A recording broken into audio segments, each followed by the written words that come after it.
Yeah, you're right. Let's call the workshop to order, please. Today is March the 2nd. We're here for a special workshop on code enforcement rules and regulations. And remember, on the workshop, we make no decisions. We try to give direction on where we're going so we can get things written up in a way that there's no votes, there's no just open discussion about what directions do we want our administrator or attorney to lead us in. And with that, I think all of you have got the multiple pages of what we've done, tried to do, or maybe almost did, I don't know, but Nick, I'm gonna let you help give us a little background before we open the floor. How's that? Sure. I'll go in the order that they're listed on this agenda. The city clerk and I, we just pulled together everything we could find. These aren't necessarily all going to be items that are critical to you, but this is a pretty complete list of your code enforcement related rules in the city. So the first one is section 150.04, travel trailers, motorhomes, campers, RVs. That's from your city code. That's the city code that you can pull up online off of the city's website that American Legal Reports maintains. Those are your rules primarily about RVs that have been in place for quite a while. They don't have anything to do with Hurricane Michael. They were there before Hurricane Michael. They're still there. They haven't been changed. You will see the rules about temporary usage of an RV. You'll also see the rules about using an RV during construction. The next item on this list is section 10.99 penalty. I believe that is just the general penalty from your city code, but that's not going to have much relevance because you have an adopted schedule of specific penalties for code enforcement violations, which is the last page of this document. We did that by resolution about a year or so ago, a year and a half ago. And it provides a matrix of what the right amount of penalty is for different kinds of violations, and it's usually it's a per day amount. Let's see. 1C is ordinance 559. Yeah, look and see what that one is. I think that might be a duplicate of what's in the city code. Yeah, that's Very close. That's when, it looks to me like those were the ordinance you adopted, which then led to the city code being written up the way it is. Mayor, did you see any differences? Not that are specific to what's already in the city code, no. Yeah, so I believe that you can treat that as a duplicate. The next item on here is ordinance 709A. That is an ordinance that the council adopted following Hurricane Michael that dealt with RVs, it dealt with temporary commercial buildings, dealt with a variety of topics. The take-home message on that ordinance, though, is it was a temporary ordinance and it's expired. It's been expired for a while. I think it's been influencing some of what the city's been doing, but it is expired. And you have a similar rule about having an RV while you're doing construction in your city code already, so that aspect of the ordinance is it's alive and well in your city code. Okay, what's next? Can you repeat that? 709 is expired, but what part is alive and well? So if you look to your city code, which in your packet would be the Page 1. page 2.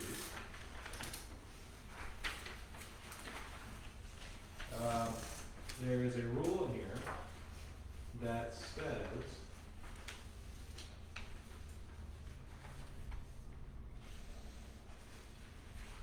RVs may be occupied as temporary housing at the permitted construction of a residence. The permitted construction of residence. The use of such RVs as temporary housing shall cease upon completion of such construction or upon the passage of 1.5 years, whichever shall occur sooner. RVs used as such will be connected to a proper and permitted sewage disposal system at the construction site. So that's the rule that's in your city code that overlaps somewhat with what was in that ordinance 709 that expired. In ordinance 709, I talked about a 6-month time period. At the time when we wrote that up, the general understanding among the former city administrator and council members was there was a 6-month time period allowed during construction. We couldn't put our finger on where that was from, but we had enough people saying it that we went with that 6-month period. It turns out the city code had a not identical rule, but similar rule, and it was 18 months. So that's the overlap. That's the part that I meant. Okay. Even though the 709 ordinance is expired, you still have that living in an RV while you're doing construction is still an option. And that's part of actually 559? It's both. It's section 150.04 of your city code, but I think that was adopted by ordinance 559. Okay. The next item here is the big complicated one. That's your code enforcement process from the land development code. It starts with 7.10.00. It talks about the parameters for special masters, who can serve, what they do. It talks about the notices and the violations, how they're procedurally done, how long somebody gets to fix their violation, how the hearings would occur if they're requested. So there's a lot going on in that section. It's several pages long. The next item is the fine schedule that you have adopted. That's really combined F and G. It's resolution 2019-16, but exhibit A is part of that resolution. So that's toward the back of the packet. It's the big chart. Like the first item on it is construction of fence without a permit or unauthorized height. First offense, $150. Let's see if there's I know RVs are a hot topic. RV violation, $100. And the way that works in your code enforcement process, if it's a violation that's uncorrected, it continues to be a violation for the following days. So you're not talking only $100 for a problem. $100 could rapidly turn into $1,000 or more. But there is a ceiling. There is a ceiling, yes. The land development code sections about code enforcement and special masters, they cap it out after the initial violation, plus you can get 30 additional days for continuing violations. So the ceiling is 31 times this amount, which really is quite a bit. And the reason for that is there have been cases where it's been unconstitutional on a fine. It's just accrued so high that it's turned into hundreds of thousands of dollars. We didn't want to do that. So if you have a violation that isn't corrected, it will cap out at the maximum of that 31 times the fine amount. And then the options at that point are to go as a city and clear the violation on your own and charge the property, or you can do a whole new code enforcement process where you might start the fine process again. But I mean, I think the goal really is to get things cleaned up, not to get the most fines possible. So ordinarily, the next step beyond just several days worth of fines would be the city probably going and clearing the violations. The last item in this packet is it's just a hand-drawn chart that I sketched out when this process was adopted. It shows two different scenarios. The first one is if there's an appeal requested. A lot of the detail in that prior document from Land Development Code is about the appeal. But what we're running into more frequently is there are situations where there's violations, there's no appeal requested, there's not much in terms of a response or an argument of why there's no violation.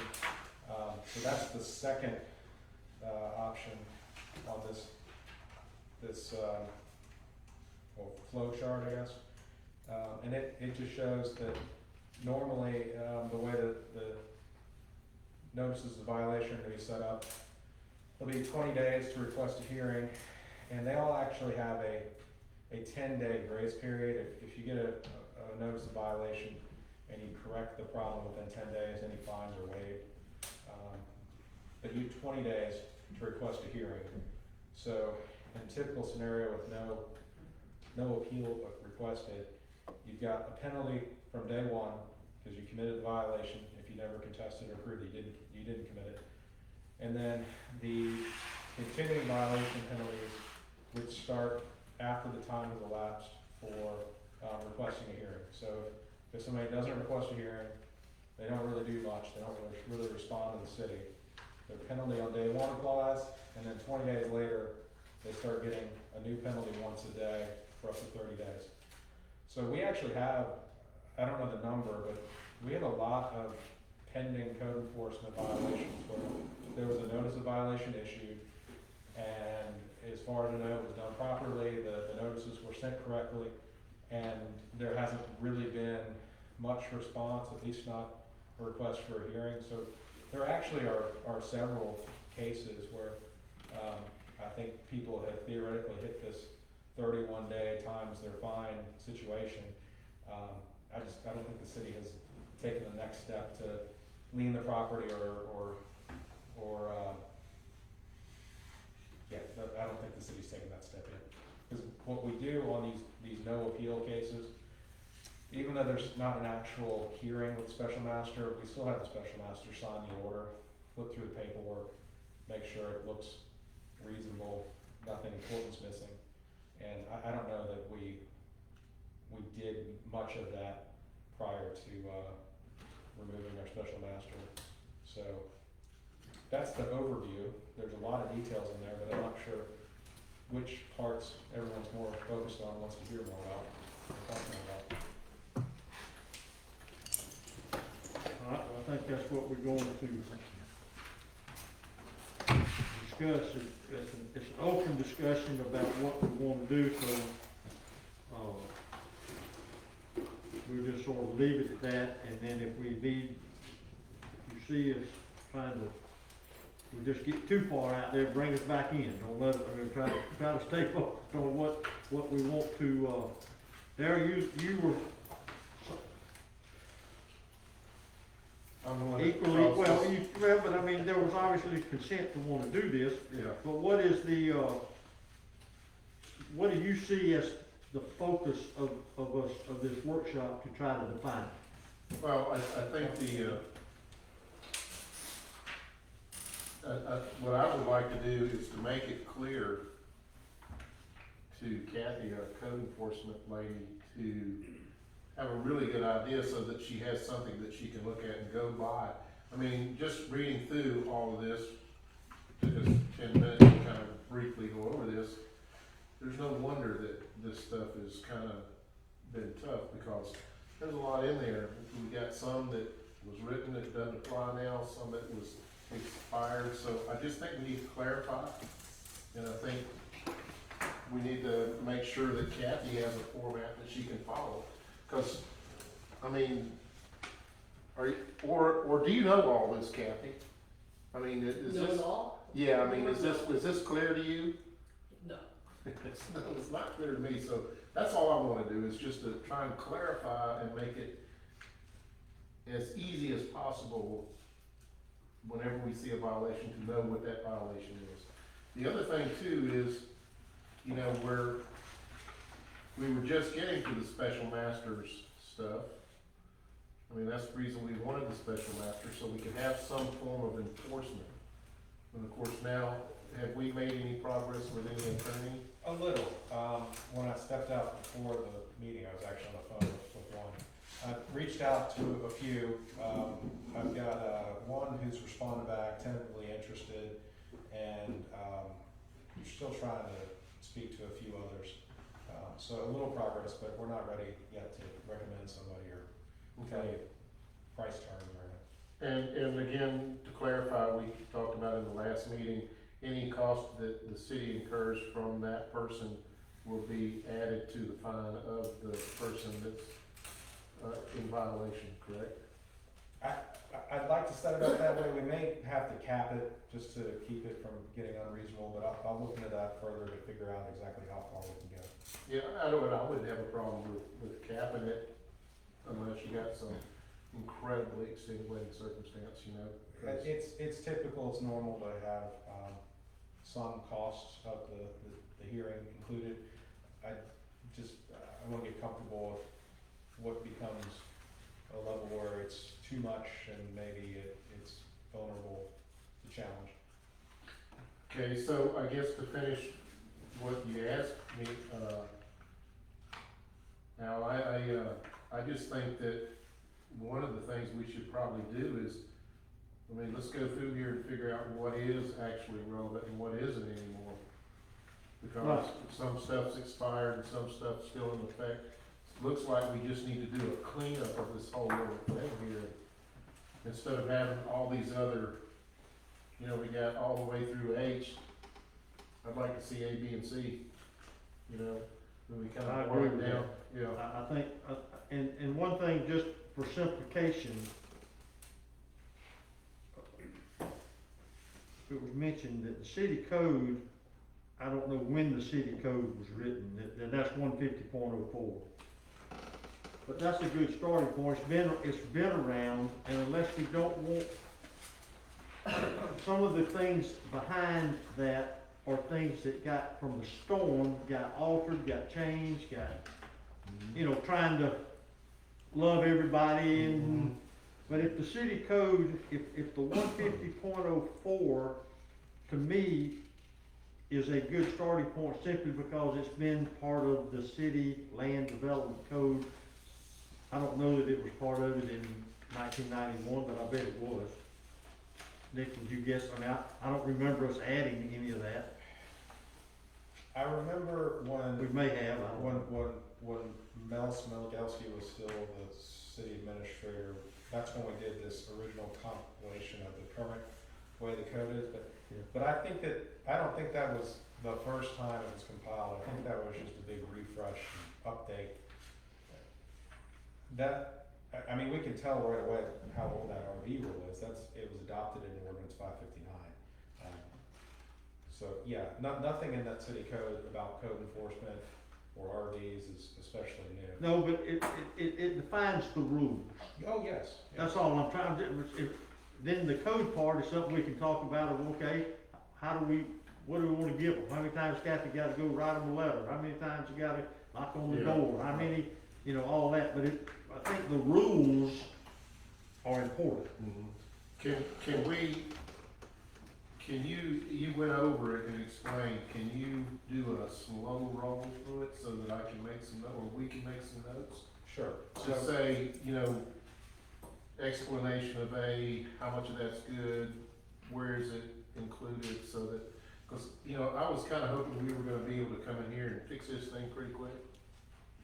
I don't know that this is not gonna take, might take Darryl a couple of times to figure it out. We're gonna try to fix it today. I'd love to fix it, but it's a lot, there's a lot to it.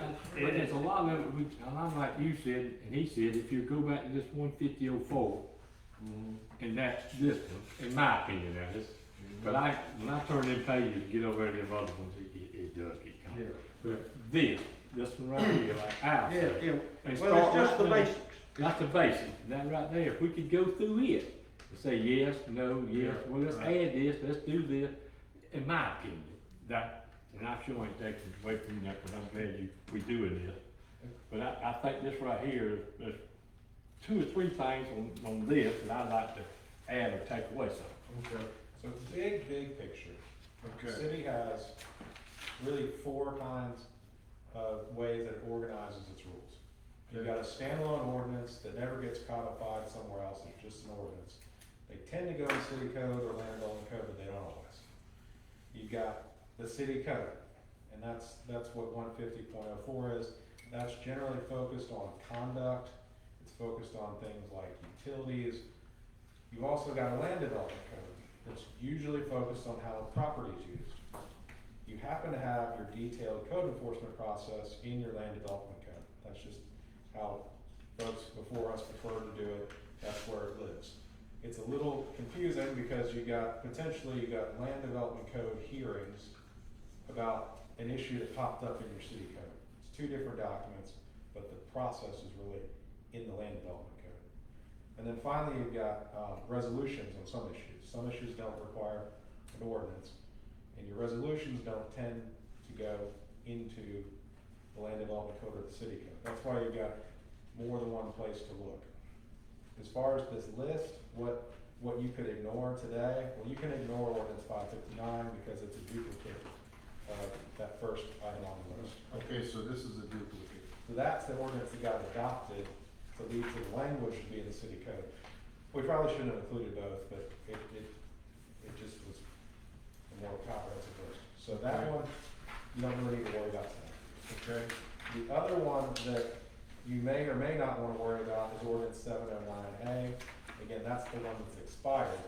So you could forget about it because it's expired, but nobody really wanted to completely forget about that in terms of what I've seen in conversations. And I think that's still influencing people's thoughts.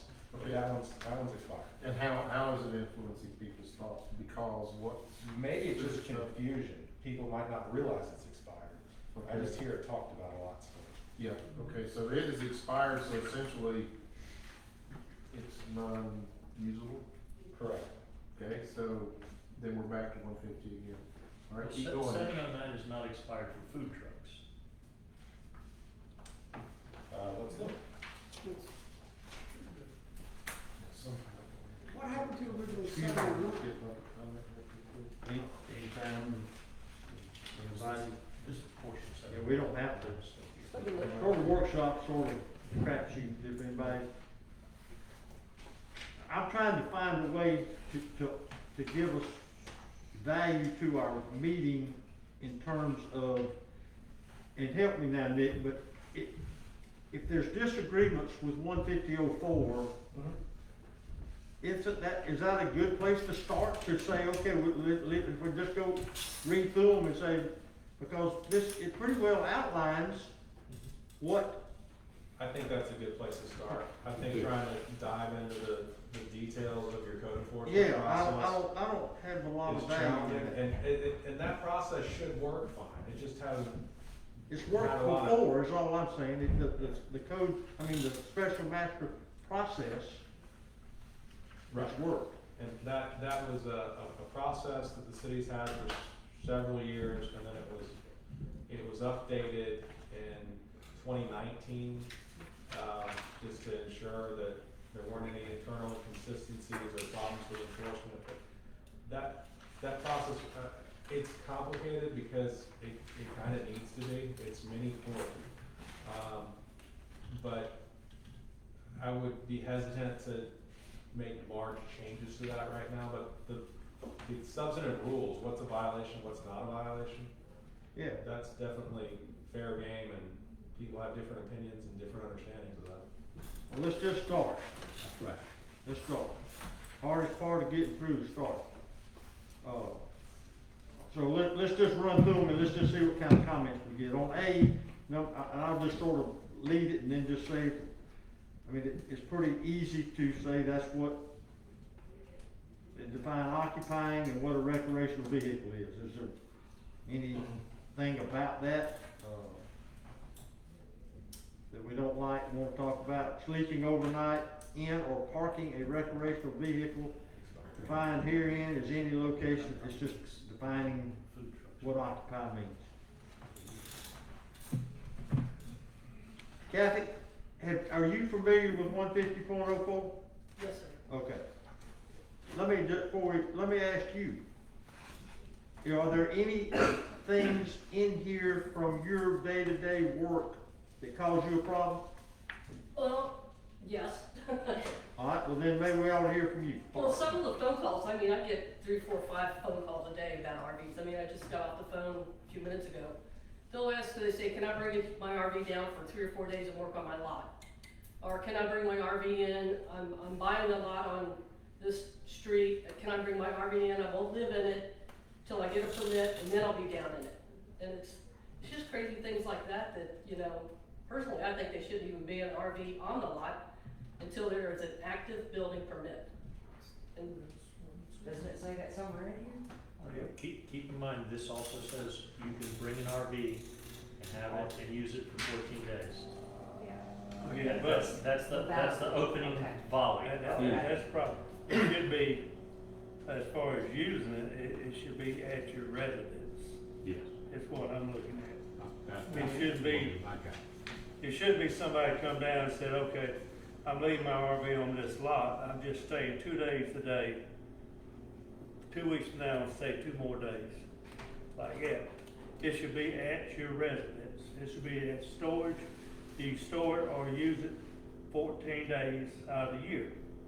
And I still feel like they should have a permit for whatever days they gonna be using. So Kathy could keep up with it instead of having to ride around, say this slide out's out, this sewage is set up. It should be set up in a sense that if somebody's gonna, if my RV, if my children's coming down and I wanna stay in the week, I got to get a permit for that week. That way she would have a record of how much is used. But it cannot, I cannot see a RV just put on a lot. First of all, You're talking about a they vacant should lot now, have aren't you? You're talking about a vacant lot. vacant lot. Vacant lot, okay. First of all, they don't have the hookups, shouldn't have the hookups. What if it's just vacant now because the house is gone, and what if it had a house on it? If they don't have some type of building permit, it's over 2 years. It's beyond somebody just coming and putting an RV and staying. It was just beyond that. Yeah, I hate to be mean about it, but I think we're beyond that time. Well, look at H. I'm not disagreeing, I'm just saying that H gives you 30 days and another 30 days, and if there's hardships. There has to be a permit. Well, okay, but that's not just coming down and putting it on there. You do a hardship, you're gonna have to come through us. Yeah, it has to They be a can't permit. just say, well, this is hardship, I'm gonna come and stay. No, so it has to be approved, it has to be granted. Right, Approval may be granted. yes. It also looks like that's referring back to E, which says, when visiting premises furnishing adequate toilet facilities. I don't know how that's gonna apply, but I can also see how that could exist on a completely vacant piece of property. That's true. If you don't have, if you didn't have water or sewer hooked up to, Well, somebody could dry camp for 2 days. I understand that, Bob. No problem. I'm learning, but, Yeah. but, who's gonna do that? But I mean, yeah, I know they will. Hey, I've dry camp many a time. Well, I think the general consensus that the storm has got to be something that just happened 2.5 years ago, and we're not content to live under that umbrella anymore. Right. I think that's been sort of the general consensus at this table for some time. We wasn't sure, did we have it in writing? Kathy wasn't sure, none of us were sure. So, I agree with what Bobby said. Well, I mean, that's, and just to talking put it about on the what lot. we got going on, I really think we have to see, but, ordinance, 559, which was our old ordinance, Yeah, and with our, 150.04, we can just work in that just a little bit here and there and make it where Kathy can know what to do and our citizens can know what to do. okay. What was that section again? Ordinance 559, Yeah. that's our old ordinance. Right. There's a few things that have to be changed in there, not much. And, the 150.04, the code. Oh, I got you, just.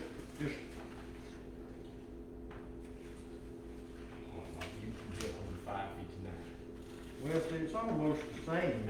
Well, it's It something. should be, it should be close to the same. Mayor, if I might, on D, D, okay? on 150.04, Yeah, Yeah, it already states that you can have an RV for construction, but it caps it out at a year and a half.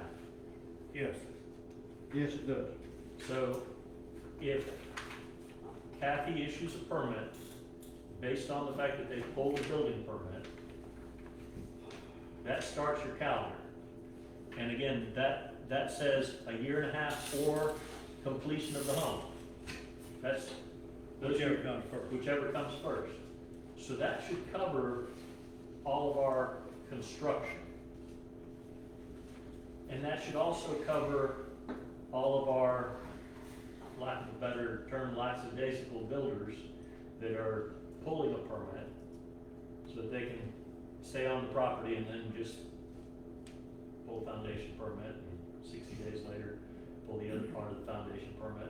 And I don't know that people are doing that, but there are people that have been building on their homes for a long period of time. I mean, not everybody's construction has the same funding as everybody else's, so it might take them a year and a half to build. Some people are doing it themselves. Yeah, so, but again, a year and a Can't half, had her hand up. a year and a half is typically enough time. And you can backtrack and find the initial date of their building permit, assuming they have one. If they don't have one, they have to justify the party some other way. So basically, D gives you the avenue for rebuilding.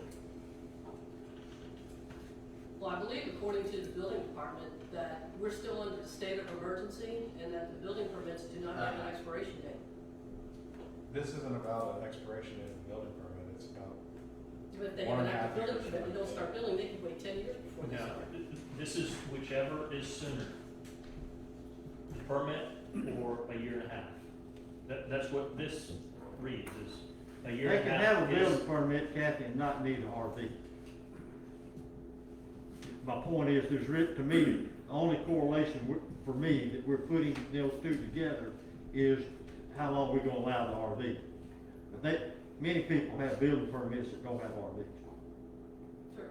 So, if they're gonna use the RV part of the land code, then we can put a time limit on it, is my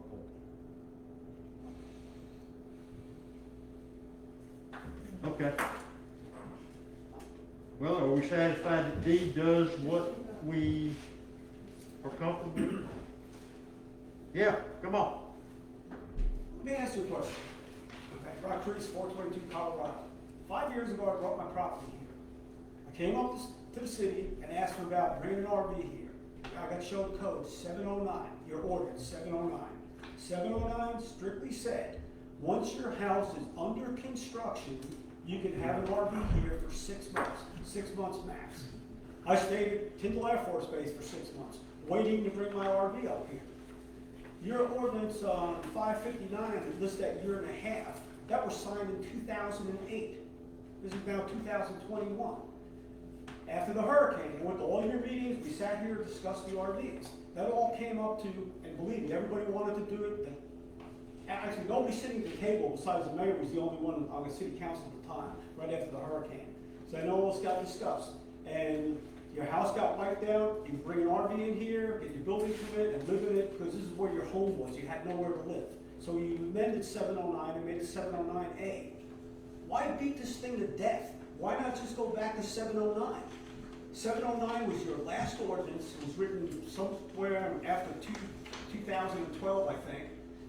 It's after 559, and just give it back to where it was. You can have an RV on your property for 6 months once your house is under construction. so 709 was. The original adopted 709. December 4th, 2018. Okay. And it was adopted to last for, it set some start dates, but 365 days following. It was never intended to be the long-term. No, that was 709A. The original 709 was 6 months. When you amended that for the food trucks and for your 365 days, you made it 709A. The original 709 was 6 months. And you know, that's what you're dealing with now. I mean, you look here, you know it. 95% of what you're dealing with is not people who live here full time. The people who live here full time have rebuilt their homes, 98% of them, and they've cleaned their property up. Everything now that Kathy's dealing with the codes are people who don't live here, drive their See, it says that, Rock. I got you, brother. It says under section 2, residential uses, the city normally allows a recreational vehicle or camper to be placed on an inhabited for 6 months on a parcel where the construction of a home is occurred. So then it says, during the building moratorium adopted on November 6th, this 6-month period shall not begin running. That moratorium expired, I think, February 5th. Yes, sir, Bill? Just a question. Yes, sir. I think it's 709. Was that the first time, and I think it's in there, where we said you couldn't put an RV on a lot unless it had a house previously there, or basically you couldn't put an RV on a lot without being associated with a house? I thought that had been. I think it's in here that we didn't approve a RV going where there wasn't a house. Yeah, and I'm saying though, the one you're looking at though doesn't state, as I believe Bobby indicated, that it didn't state that you had to have a house there to put an RV, you couldn't just put it on an open lot. And I guess my question again was that the first time we actually, even though it's no longer in play, was that the first time we actually said that an RV had to be located for storage purposes, on a lot that contains a house? Instead of just a. I don't see that in here. Okay, I thought it was there, I'm sorry. It may be, I'm still looking, but Yeah. So I thought that had been in play before. I think it's in there, you could put it, on a vacant lot. If there was some reason you couldn't put it on your own lot, and the person that owned the lot next door to it, oh, it does say that, yes, it does, right here. That was for rebuilding. It does say that, Bill. It says, the following special rules apply for the use of residentially zoned lots and other lots where the location of a home is required prior to Hurricane Mike. yeah. I'm saying though, was that the first time we pressed Oh. it instead of just having it, I can bring it down for a week and stick it on my vacant lot? No, because when we were talking several years back when Tom Bailey was mayor about uses of vacant lots, there was something about that. Yes, you would I have. thought it would have been put in somewhere as they were updating the original one, in one of the updates, I'm not sure. It's, So when. the 709A expired. Oh, I know. No, I'm asking, isn't that the one you said is expired? I'm looking for Yes, that. Yeah. I think the question is about, before that was adopted in late 2018, were there clear rules before about whether you could put an RV on a vacant piece of property? Well, it goes back to that original section 150.04, we were talking about the RV rules, and we'd have to go through these line by line and see if there's a way to do it, but the main one on here, in my mind, is that could apply. You've got your construction, during construction, that's a vacant lot, but you're starting construction. And the other would be the 14-day short-term duration. But again, it says when visiting premises, furnishing adequate toilet facilities. I think the intent of that was if you're visiting your friends and you're staying at your friend's house, and if you need to, you can go in to your friend's house, or you're going to an RV campground and there's a plug-in spot. I don't think it was intended to cover a fully vacant lot. But that's what was covered when there was this big discussion about this, when Tom Bailey was mayor, because there was a huge discussion and argument about the uses of vacant lots. And I think that was more about storage. And so, I mean, at times that could be RVs, but it had to do with trailers or boats, or a whole variety of things. I don't think they were so much discussing the details of whether someone was staying in an RV. It was the idea of whether you could, if you had 2 lots, you had a lot next to your house, whether you could store boats or something on your second lot. I do remember that, but I don't think that they were really combined together in the same conversation. All right.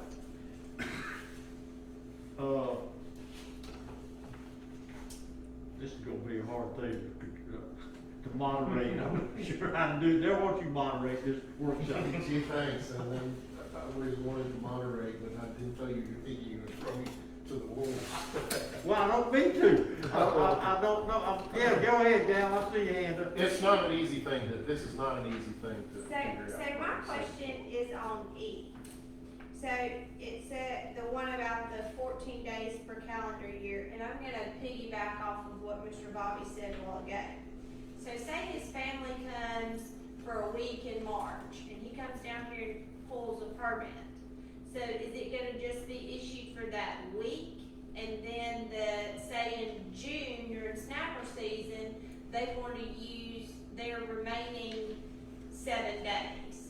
So is he gonna then pull another permit? Because otherwise, that seems, I know she It's a doesn't. bookkeeping nightmare, the 14-day thing creates. Yes, because I was gonna say, who's gonna, bless your heart, like, you don't have Who's gonna anything to keep up do. with it? Who's gonna be the innkeeper on that? That's true, but That's who's right, gonna keep yeah. up, who's gonna keep up if we don't have it? Right. How you gonna keep up with this person that's got this trailer here that, let somebody stay in for 2 days? And then a couple weeks more, let somebody stay in 2 more days? Well, I guess you, There's no way she can keep up with that enough. You gotta have some way of doing it. Well, if you wanted an alternative that's easier, instead of doing a total number of days in a calendar year, you could just pick a number of days in a row. And if you exceed that, it's too many. That's just easier to keep track. Your neighbor knows, well, it's been there 5 days, it needs to go now. Trying to add up multiple stays throughout the year, it's almost impossible. Well, I mean, they could be coming down and staying on, he keeps there all the time, so it's not necessarily that it just shows up for 5 days. I mean, it's there all the time, but somebody's actually in it now for 5 days. That's true. Like mine or Jerry's or whoever's. And I think the real violations, does it seem like the real violation of this deal here is because people are coming just to visit and stay? That's not really it. It's construction related, cleaning lots off, and people want to. A guy called me, wanted to know, he said it's too stringent if I'm coming down. I need to be there so I can look at my lot and help the engineer. And I'm thinking, nah, not really. You really don't. You know, they got campgrounds. Yeah, and And, you know, if you don't come in for a week and look at it, go to campground. yeah. I mean, I've done this for 40 years. It's not, you know, Well, there's It's lots of something people you that just go on give the back. vacation rental site by Mexico Beach owners, and they ask for a weekend or a whatever to come down here and look at their property. So there are people doing that are either using hotels or whatever. So, I mean, there are some people who, they do try to find a way. So, I mean, there is a way rather than putting it on a vacant lot for a week at a time.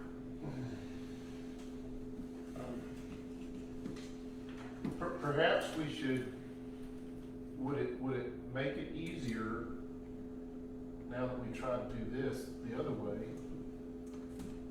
is to kind of come up with what we're trying to keep from happening and what's okay with us that does happen, and then go in here and see if we got it in here or not? What do you think?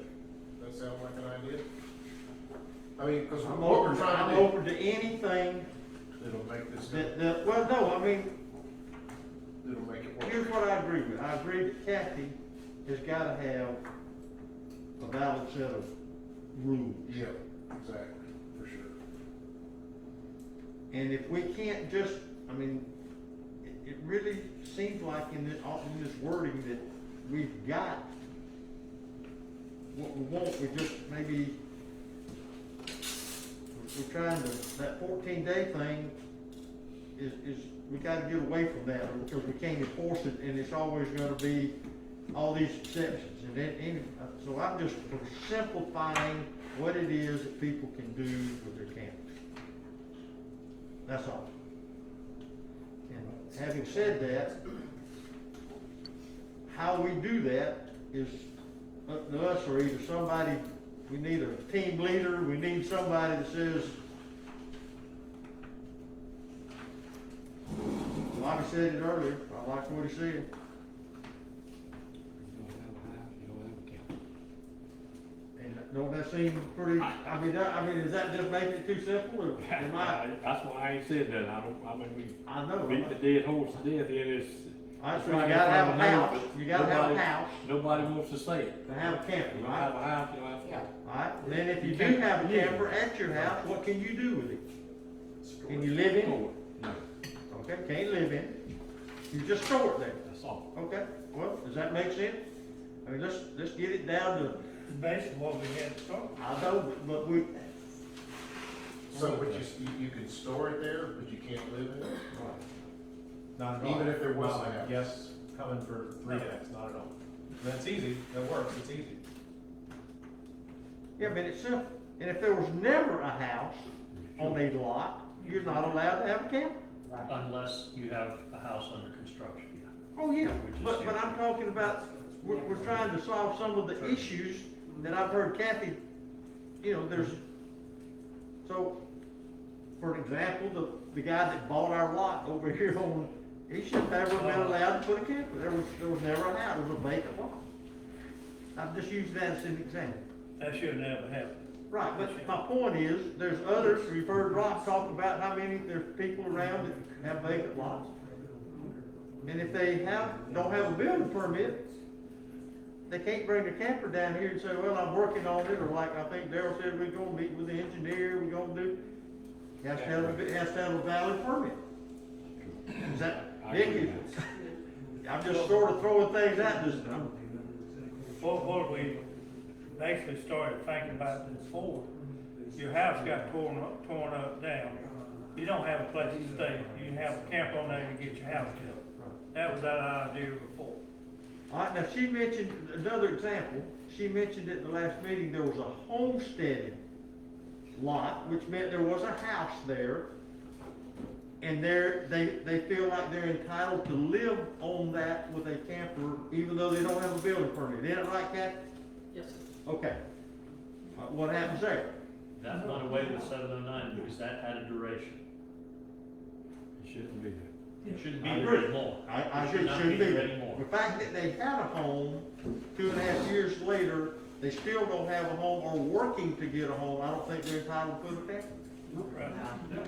Okay? Might as well let them have a mobile home. Anybody could make that argument that hasn't built their house yet, that's not a. Exactly, Situation. exactly. Everybody that lost could say, Or anybody that I just just bought have a- it could make the same argument. If they pumps out of the property, they'd make the same argument. Okay, so what Linda, we you did, trying to write all this down? I've got, you've got to have a house to have a camper. okay, well, That's my thing. Construction, I'm down with that. House count. No house, no count. number one, a no building house, permit, you have to have. unless you have a building permit. Yes, Of course. Active we building won't do permit. yeah. When do you, can you put it on as soon as you get a building permit, or do you have to wait until the property starts? It's gotta be So started. It's Like I gotta said, be started. Yeah, like I said, I had pilings in the ground I couldn't have. Construction has to be started. Construction had to be started, and it was 6 months only. If you're not, I don't know any place in Florida, I live everywhere in Florida. You can't go anywhere in Tampa Bay, anywhere, and just say, oh, I bought property, let me bring a mobile home, an RV in I for a year agree. and build my house. Well, we've all said, Rock, we were trying to be, some compassion to No, what I happened. understand that. And it got out of hand. The wildfire started, we didn't know how to stop. People took advantage of it. That's right. Well, we got a workshop today, we're gonna figure it out. And Okay, okay, we're going, okay. another way, can I say my? Yes, please? I'm sorry. Then I'm gonna. No. I done made my point, no house, no count.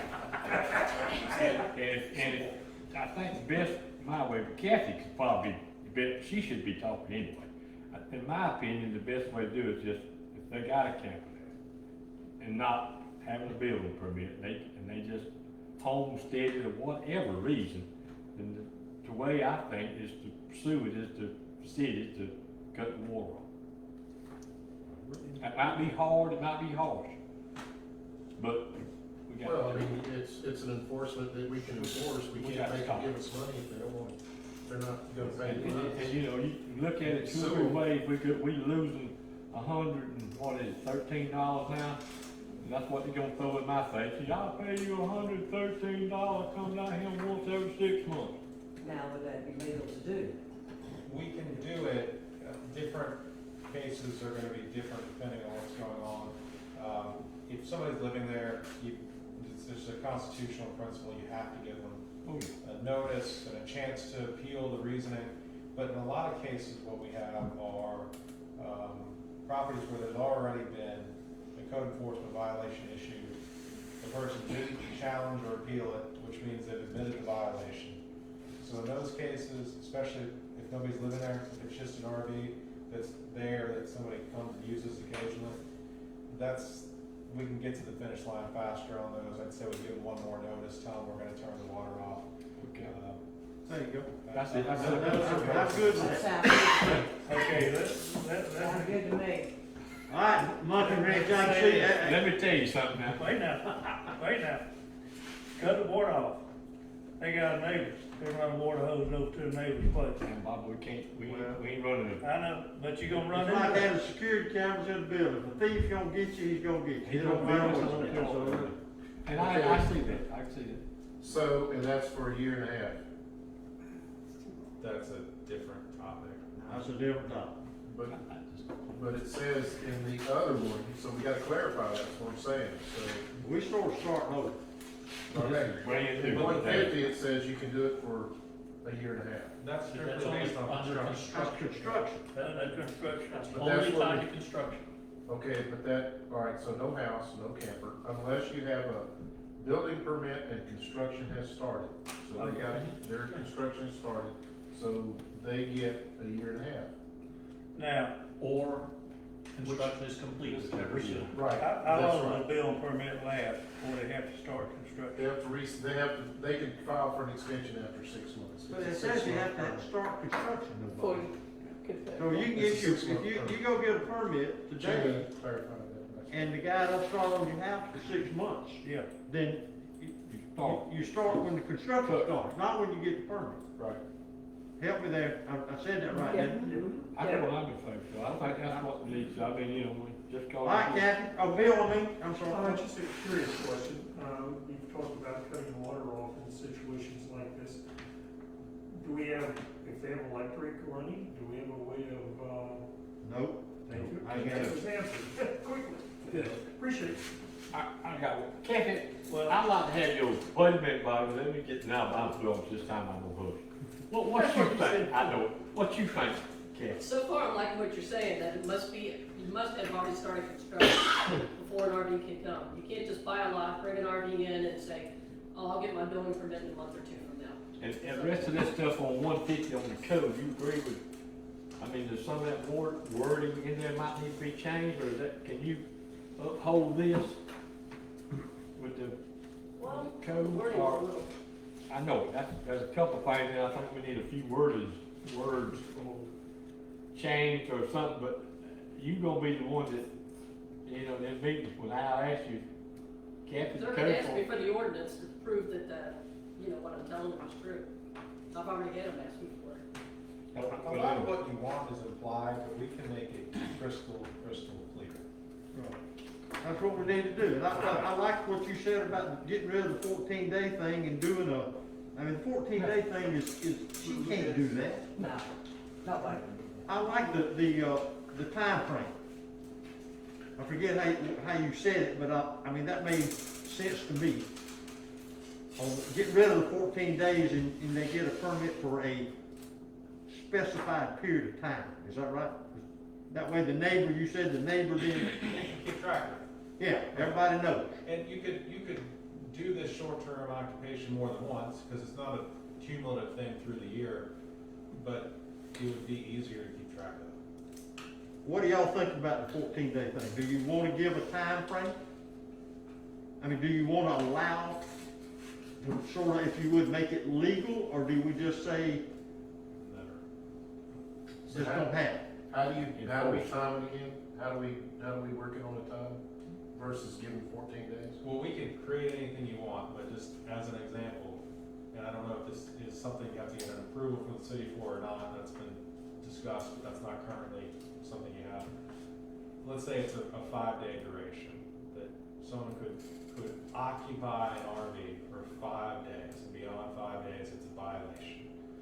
Well, the advantage to that over the current rule is anyone paying attention will know, there have been people there for 10 days already. They've definitely violated 5 days. It's easier to keep track. But it also means that somebody could do 5 days and then a few weeks later do 5 days again, a few weeks later do 5 days again. So you gotta think about the details of how you want it set up. If they're coming to the city to get approvals though, you could say, no more than 5 days, and you can only get one of these things every. Who are we 60 days. helping by giving 5 days, 14 days? I'm not, well, I'm asking, I'm just out thinking. Who are we trying to appease with that? And if they got water and sewer, oh, you talking about coming to somebody's house, so instead, okay. Yeah, and the other option is just, you cannot stay in a camper at somebody's house. That's simple. I thought that at least some of the council wanted to have that flexibility for guests. Well, I went duck hunting and I came home and appreciated got rid of my bed, and I had to stay in my camp for 7 days.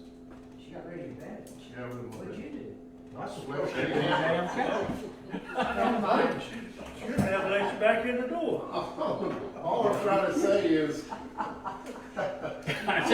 wouldn't have told that. Yeah, out his point, he was trying to she get didn't caught. throw my clothes out, she let me come in the house when we got home. Sheriff, I wouldn't have told that. Bless her heart, she said I needed to do All that, right, that was well, really listen, good. go ahead, Bill. If we don't have a time frame, what about the person that wants to let their child stay there indefinitely because they need a job or whatever in, 6 months? Do we have it in there that cannot occur unless we have a time frame? Yeah, that's a negative ghost rider for me, huh? I mean, I know there's issues with keeping track of time frames, but even if you say 2 weeks and you happen to notice someone's been living there for 2 months, you can at least say, hey, I've noticed it's been over a 2-week period of time, you can't allow this to happen, according to ordinance, and it's in there. So my question again is, do we have in the ordinances now, that if I have a camper, I can't let my child live there for 6 months or whatever in my It camper? says can be occupied. Can we word it as a short-term visit? Something like, simple as that? Yeah. For Whatever's who? easy. What are we, For like my guest wants to come we, and stay in the camper, whatever. see, then we get into opening up, back up to campers being used. Yes, that's what happens. So the question was what's in the current rules, and that's where we end up in this 14 days cumulative during the year, which is, I mean, yeah, it makes sense, but it's too hard to keep track of. The kind of proposed rule, it's totally up to And you. we're right at the finish line here. We all better get over that line. And the simplest thing would just say. What do you think? Should- I'm just- Do away with the 14 days. I think that's my opinion. My own opinion, we can't enforce it, why would we? What, exactly. Why would, the whole Catholic got. Mike, what do you think about 14, I mean, or is that a big Well, deal? it's next to impossible to enforce, I guess. Now, we do have it here in this 150.04 self-contained toilet and sewage connections. Can't be, shall not be connected. That's right. Well, that was the whole purpose of that, was that at that time, nobody wanted to have campers as separate bedrooms to their house, so to speak. So, It's simple, just we either want 14 days or we want nothing. That's where I hold up this time. I'm down on It can't 14 be days. enforced, there's no way you can enforce the 14 days. So if you leave that rule, what you're doing is you're making it so you cannot occupy that RV at all. You can't let your kids stay there for the weekend. You can't do anything, which is easy to enforce. It's a straightforward. That's the way it's been, I mean, that's the way it was for many years here. Uh-oh. But yes, Ms. Lyons? What if you, have a relative, you don't have a camper, but your relative has a camper and wants to come down and visit for 7 days? They go to RV parks, they don't come to your house. Okay. I mean, that's me speaking that, but, They could do that under the current rule, or might change that. yeah, that's right, if you leave, but again, who's? All right, well, I know where I am, where everybody else, speak up. I'm not against the 14 days, but the problem is having Kathy be able to enforce it. That's the problem. I have an idea for what it's worth. Good. You get a punch card. If you wanna occupy your RV for the year, at any point in time, you come over here, you pay $50 for a punch card. It has 5 days, it has 14 days, it has whatever number of days. And you do it in January, you punch 5 days for January, you punch 5 days for December. Once you've used those 14 days, you're done with it, or 5 days, or whatever number of days. Again, Somebody gotta keep up with that. but again, at least it's a punch card, it's something that's on the trailer, it's Well, visible. why do we want that? If you don't want days in the trailers, then the easiest way is to do I'm it. just asking, if somebody can tell me why we wanna do that, I'll listen. I can't find the reason. Anybody out there, anybody out there got a suggestion? I've had a loaded house, and I have let, and I never overdid it, I don't think at all. I've let my grandkids stay in there for the weekend.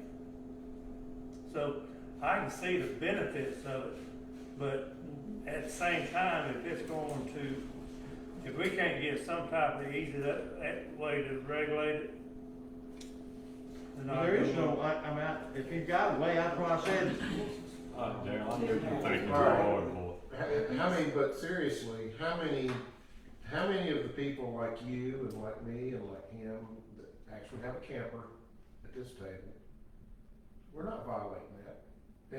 And I would imagine that most citizens are not violating that. There's campers on lots that have been here for the last 5 years, and they're still over whenever all their family comes and stays. Well, It's been going on for years and years and years. I understand there's a fellow on my street that does the same thing, and he's been doing it forever, and when they gather, they all gather, and there'll be, for 3 or 4 nights, there'll be people in that camper. And they're good folks, they're good, they're not troubled, and it's not a big deal, and I just think we're kind of over-regulating something that's not a major deal unless we have a complaint about it, there you go. When you have a complaint, then you deal with it. then you come up and you go, well, look, Kathy can go, and I'm saying this, and you tell me what you think, whether that's doable or not. Kathy can go and say, we've had a complaint. The complaint says that there's been people there for 2 weeks. So give us a statement, tell us what you're doing, how much longer are they gonna be there?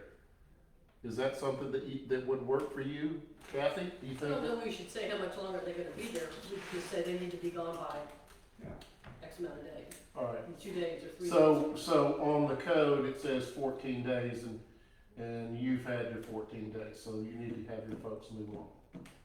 Why not just change it to 0 days? Yeah. Somebody Yeah, makes a it just complaint seems and like we it go needs to there and be say. an all or a none thing, because if you try to put a day number on it, it's gonna be, Well, she's gotta be an innkeeper. I'm not for saying you can't stay in your camper, I don't think that that's right. Well, unless somebody complains about it because they're making noise or anything else, then you have a thing for Kathy to go over and say, hey, this is in the ordinance, you're not supposed to be here, find another place to go. Until somebody complains, just make it 0 days. So 0 days, but no one's gonna get thrown in jail if we find out Exactly, somebody's until staying in your somebody house. complains about something. Unless there becomes a problem, and then we can say you shouldn't have done it, the code says you can't stay there at all. Yeah, move to an RV park.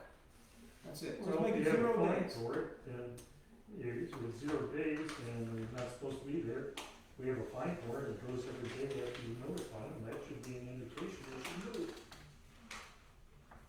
It still goes back to the water and sewage hookup.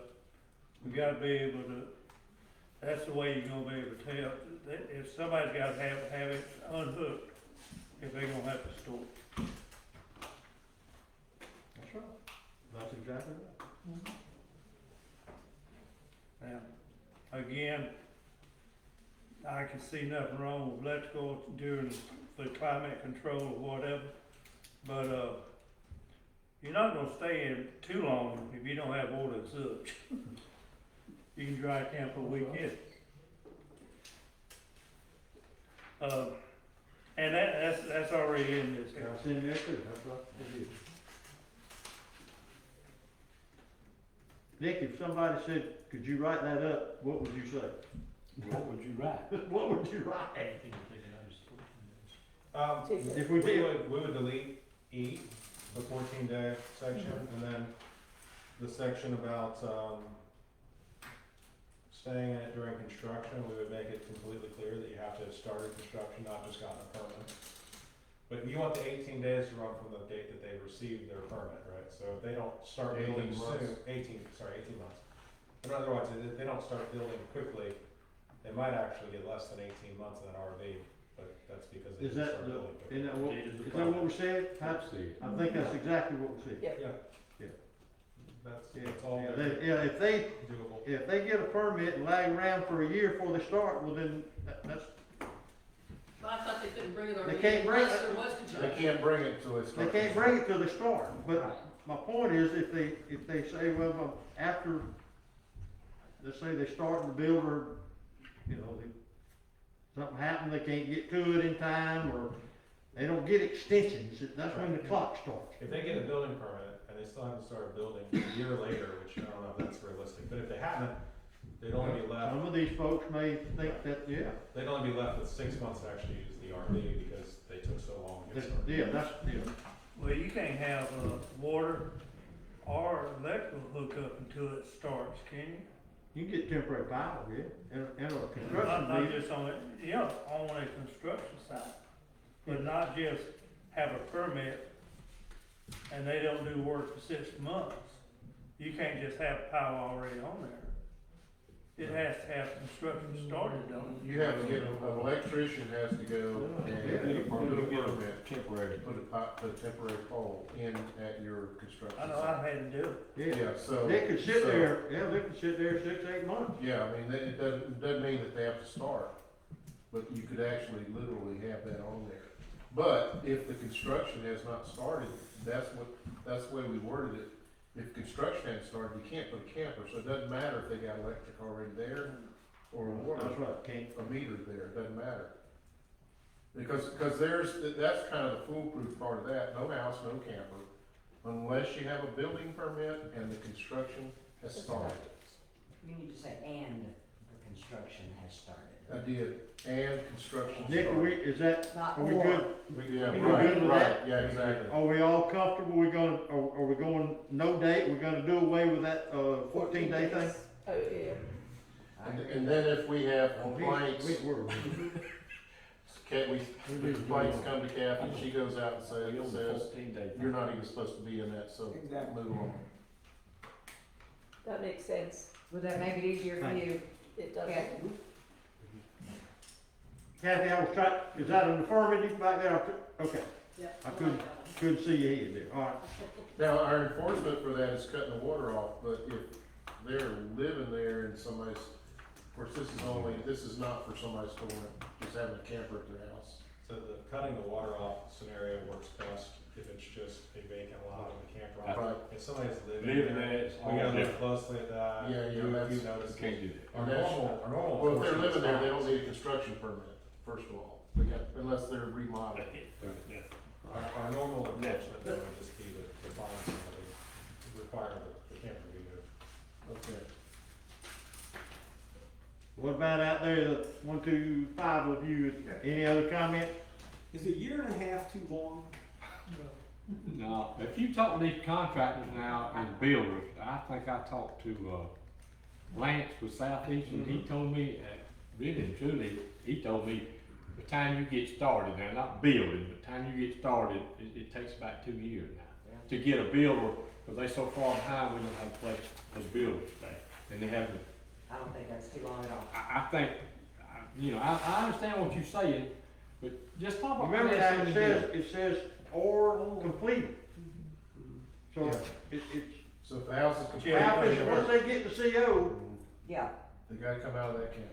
right, Nick, I mean, we got that clarified, but, okay. Right. They could still store it, nobody uses it. No, but yeah, oh, yeah. Nothing's hooked up, that's right. That's right. Yes, sir, Bill. If we're coming to the end, I do have one request that goes through not here right now, but if we're really getting ready to start enforcing some of our codes, making sure we, you know, let's say cleaning up and everything, I would ask that we look, in about 4 months from now at our budget. There are times I'd ask about things, and I know many of our citizens know, that we have to have money in the budget to, if it gets to the far end, for us to take care of. And if we don't have money in there, then, of course, the typical answer comes back is we don't have money in budget, so we can't do it. But that also tells our citizens, if we get there, long-term, or people who just moved here, that we're not interested enough in, you know, taking it that far. We want you to move, we do something, we send you a letter. But if we have to go further than that, and it's gonna cost the city a little bit to do it, we're not interested.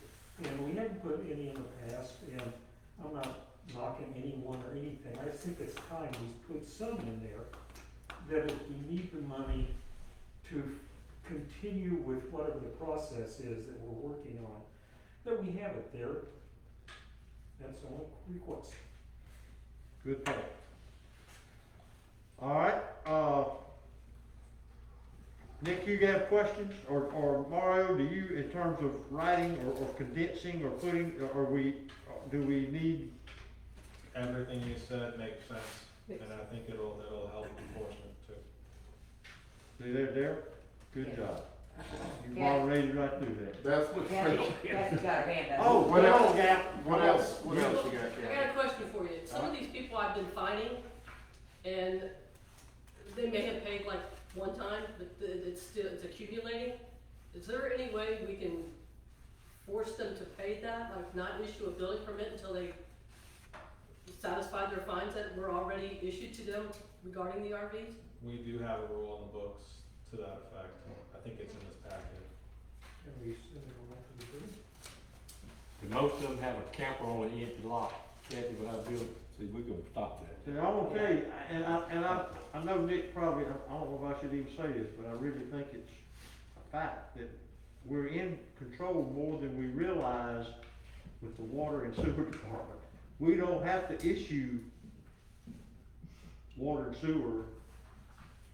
If somebody comes in there wanting water and sewer from us, there should be a mechanism in, somewhere in that city hall that says, well, let's see, let me check who you are and what's happened here. I agree. And I think we underestimate that sometimes. Yes, we did. That's why we got the trouble we got.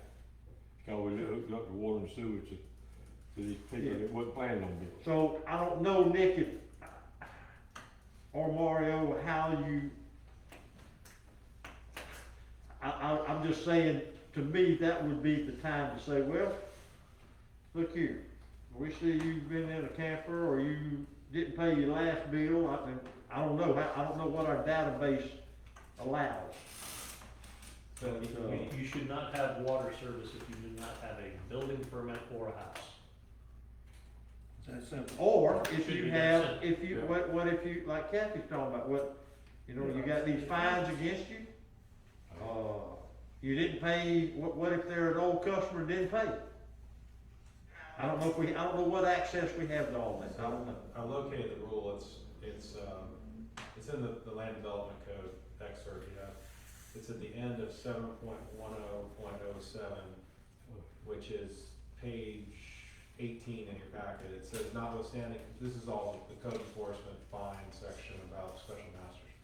Notwithstanding any provision of the code, no municipal officer, agent, employee, or board shall approve, grant, or issue any operating permit, license, building permit, certificate of use and occupancy, occupational license, plating action, or zoning action to any named violator, the owner of at least 90% of a named violator, or any entity wholly owned by a named violator, with unpaid civil penalties, unpaid administrative costs of hearing, unpaid investigative enforcement tests or monitoring costs, unpaid liens, any or all of which are owed to the city pursuant to provisions of the code of the City of Mexico Beach. So what Kathy was suggesting, it's in here pretty well.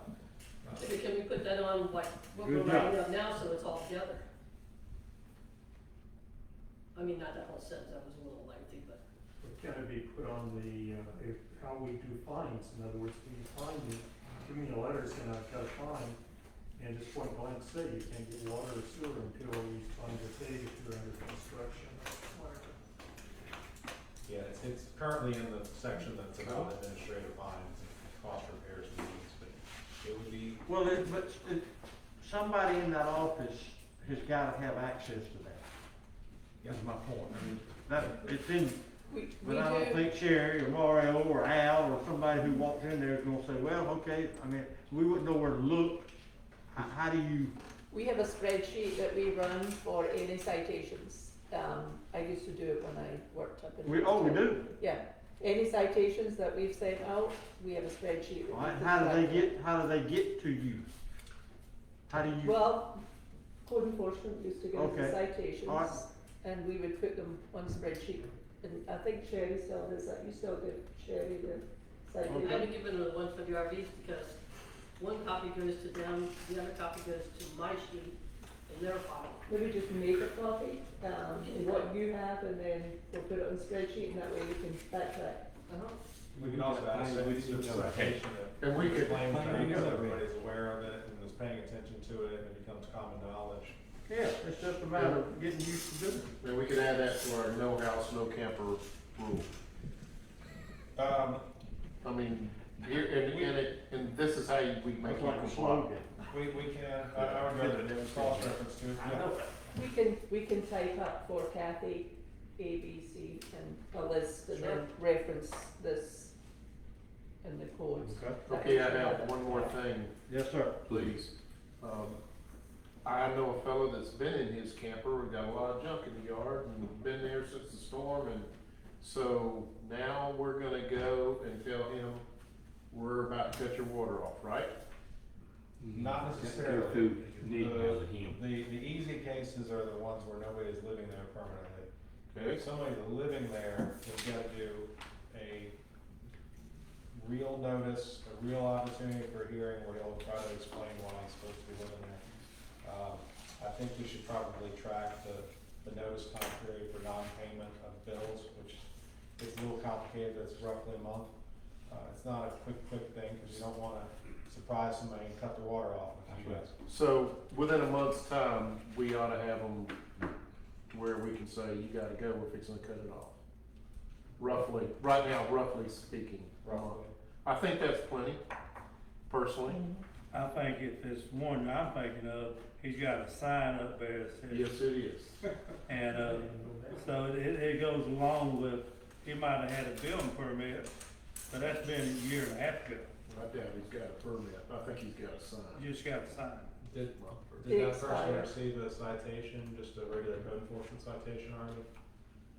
He did, I've been over there talking It's to him. gonna be, that's gonna be one of them Nick things and the special master things in there, I mean. Yeah, no, we're gonna, His homestead, is like Kathy said, that's Yeah. gonna be, you're gonna have to go through Nick with him. If, the ones that people's not staying in, that's gonna be the easy ones, I think. Yeah, right. And it's gonna really clean up the city. yeah, right. That one's gonna be a Nick, But nonetheless, we still gotta make it happen. oh yes, it's gonna happen. Yeah, cause it's been 2.5 years, so. Time to go. Okay. What do you think? Can we What are you leave? laughing at, Judy? I'm afraid to say, can we leave? Is everybody through? Again, You sure I you think got we enough got, now? I like, I got enough I for think, today. I think all sounds simple to me, I like. Digest. Do you, I can prepare a draft. Do you wanna have a first reading right away, or do you wanna look at this next council meeting? Right away. No, we keep this for us, man, Yeah, if it's something we can, if it's, what we see on paper is what we agreed to, then I vote we'd have it for the next meeting. We can always hold it over if Sure, it throws up sure. or not or something. Yeah, let's get it going. I'm forgetting. I agree with that. Okay, and since we're changing the city code, not the land development code, there's no mandatory step where it goes to the planning board, so this can move fairly quickly. Good. So No house, no cabin. So it'll Thank you, say, Jerry. so Nick, is it actually? All right, well, go ahead. Is it actually going to say that a RV permit will not be issued until the house is under construction? Correct. Because, I mean, that way, you know it's under construction. Whoever's Tentatively, gonna issue that permit will go to the property and make sure the house is under construction, now the permit's issued. tentatively, Rock, this is what it's gonna sort of sound like when it gets through with it. It's probably gonna sound a little bit different, but it's gonna have the same meat, hopefully. No house, no camper, unless you have a building permit and construction is started. Asterisk, you have 1.5 years to complete the home or stay in the camper. If the home is completed, then you have to vacate the camper. You got a year and a half, whichever comes first, to finish the house or to get out of the camper regardless. Right. Wax on, wax off. And then we're and then if you don't, we're gonna cut your corner off. But you do want an Alright. actual permit from city staff? Yes, Okay. correct. We already have permits. What's he saying? Wait a minute now. What'd you say now? So I already have permits that I can put on the camper. That's a process. Oh, for user- oh, Okay, I got it. We'll Permit, get that. a physical, Yes. thank everybody for coming, I appreciate it. Be good, Darryl. I'm glad that you done it. Well, I think Kathy is probably should be the one that. Y'all cool with the camera? See about it. Say bye. Thanks. Okay, you know, we-